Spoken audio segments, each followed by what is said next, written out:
안녕하세요. 온도교회 성도 여러분. 오늘은 데살로니가전서 5장 마지막 부분 함께 살펴보도록 하겠습니다.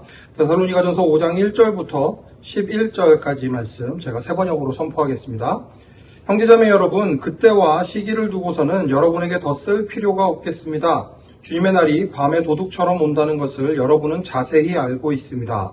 사람들이 평안하다, 안전하다 하고 말할 그때에 아기를 뵌 여인에게 해산의 진통이 오는 것과 같이 갑자기 멸망이 그들에게 닥칠 것이니 그것을 피하지 못할 것입니다.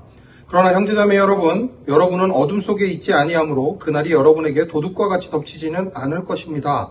여러분은 모두 빛의 자녀요, 낮의 자녀입니다. 우리는 밤이나 어둠에 속한 사람이 아닙니다. 그러므로 우리는 다른 사람들처럼 잠자지 말고 깨어있으며 정신을 차립시다. 잠자는 자들은 밤에 자고 술에 취하는 자들도 밤에 취합니다. 그러나 우리는 낮에 속한 사람이므로 정신을 차리고 믿음과 사랑을 가슴막이 갑옷으로 입고 구원의 소망을 투구로 씁시다. 하나님께서는 우리를 진노하심에 이르도록 정하여 놓으신 것이 아니라 우리 주 예수 그리스도로 말미암아 구원을 얻도록 정하여 놓으셨습니다.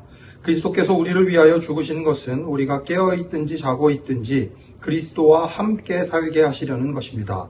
그러므로 여러분은 지금도 그렇게 하는 것과 같이 서로 격려하고 서로 덕을 세우십시오. 아멘. 오늘은 데살로니가전서 5장 마지막 부분에서 또 한번 재림에 대한 이야기를 나누고 있습니다. 형제자매 여러분, 그때와 시기를 두고서는 여러분에게 더 쓸 필요가 없겠습니다. 2절, 주님의 날이 밤에 도둑처럼 온다는 것을 여러분은 자세히 알고 있습니다. 주님께서 언제 도착하실지는 저희가 알 수 없습니다. 주님의 날이 밤에 도둑처럼 온다, 아무도 알 수 없다라는 이야기를 하고 있습니다. 그런데 사람들이 평안하다, 안전하다 하고 말할 그때에 아기를 뵌 여인에게 해산의 진통이 오는 것과 같이 갑자기 멸망이 그들에게 닥칠 것이니 그것을 피하지 못할 것입니다. 삶의 자세에 대해서 이야기를 하고 있습니다. 예수님은 분명히 다시 오실 것입니다. 예수님께서 다시 오시는 그날, 평안하고 안전한 것이 아니라 심판의 그날이 다가오고 있기 때문에 자기의 삶을 돌아보아야 하는데 괜찮다, 언제 망할지 알 수 없다, 안 망할 거다 라고 이야기를 하는 사람들, 그리고 자기 마음대로 사는 사람들, 그 사람들에게 멸망이 갑작스럽게 닥칠 것임을 이야기합니다. 그러니 그것을 피할 수가 없다는 거죠. 그런데 같은 상황이 그리스도인들에게는 좀 다르게 펼쳐집니다. 4절, 그러나 형제자매 여러분, 여러분은 어둠 속에 있지 아니하므로 그날이 여러분에게 도둑과 같이 덮치지는 않을 것입니다. 여러분은 모두 빛의 자녀요, 낮의 자녀입니다. 우리는 밤이나 어둠에 속한 사람이 아닙니다.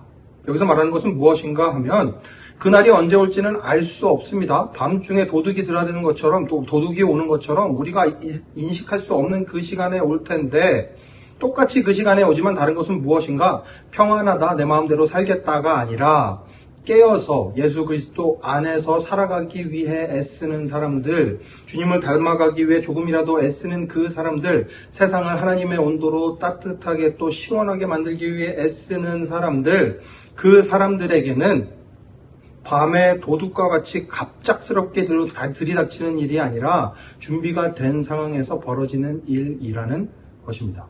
그날이 닥쳐올 것을 알고 있으니, 그날이 다가올 것을 알고 있으니, 주님께서 다시 오실 것이니 우리는 그에 맞는 삶을 살아가는 것입니다. 그러니 준비가 되어 있으니 다른 사람들과는 다른 삶을 살아가게 되는 거죠. 그러므로 우리는 다른 사람들처럼 잠자지 말고 깨어있으며 정신을 차립시다. 7절로 이어집니다.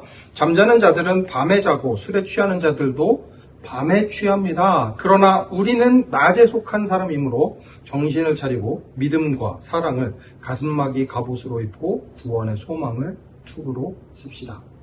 세상에서는 환난이 있습니다. 환난이 있기 때문에 그 환난을 잘 지나가려면 믿음과 사랑으로 가슴막이 갑옷을 삼아야 하고 구원의 소망을 투구로 삼아야 합니다.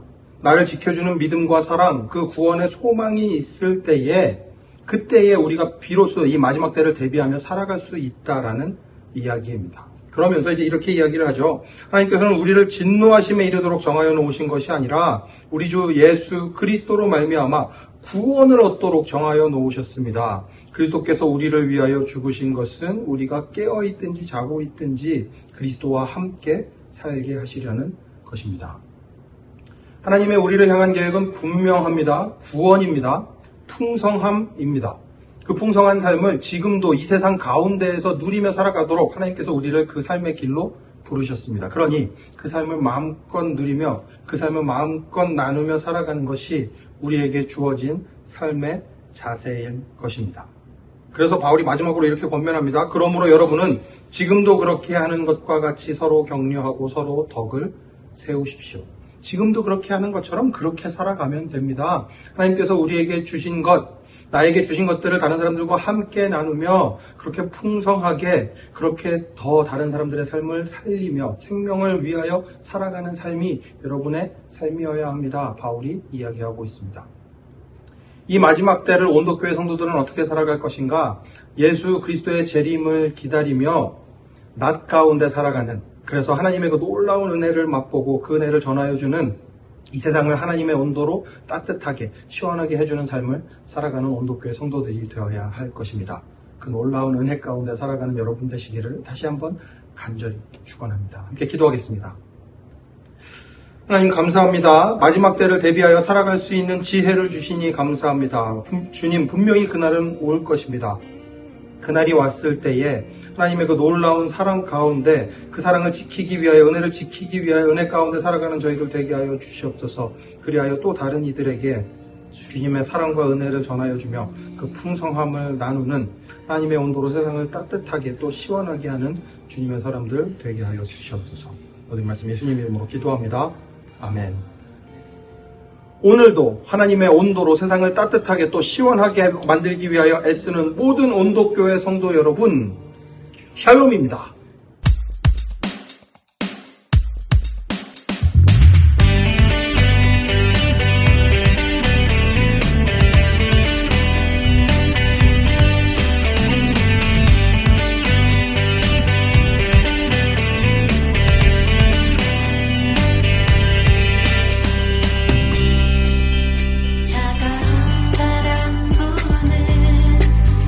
얼어붙은 세상에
This building